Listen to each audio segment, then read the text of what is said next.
Blue ফেরি, আলিফ লায়লা আর হইল গিয়া আমরার মামুন ভাই।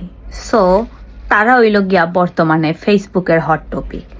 আমি কইব মামুনের কোনো দোষ নাই, সেনে জানইনি মামুনর খান্দা যদি এই এই এই এই এই পরিমাণ হট অ্যান্ড স্পাইসি আইটেম থাকে, তেইলে কিতা এই 40 বছরের বেটিরে কিতা বালা লাগবো নি, কোনো ফুয়ার বালা লাগবো নি। হইনসাই খালি যে মামুন রে গাইলাইন, লাইলারে গাইলেন, আর লাইলার কাছে যদি এই পরিমাণ হট অ্যান্ড স্পাইসি আইটেম থাকতো তো কিতা মামুনের ফিসে কিতা দৌড়লো নেনি, কোনো সময় না।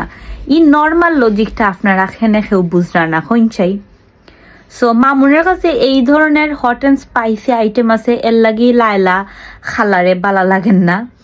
আর হইল গিয়া লাইলা খালার খান্দাত এই ধরনের হট অ্যান্ড স্পাইসি কোনো আইটেম নাই, এর লাগি তাই মামুনের ফিসে ফরি রইছে। সব থেকে বড় কথা হইল গিয়া মামুন বাই আপনি লাইলা আফার লগে খেনে মজা লইলা হইন আগে, ঠিক না নি? সো আপনি যেহেতু মজা লইছইন আর আপনি যেহেতু বেচারিরে ইমোশনালি ইউজ করছইন কিংবা আপনি তাইনরে ফাইন্যান্সিয়ালি ইউজ করছইন, তাই নিয়ে স্টেটমেন্ট দিছে।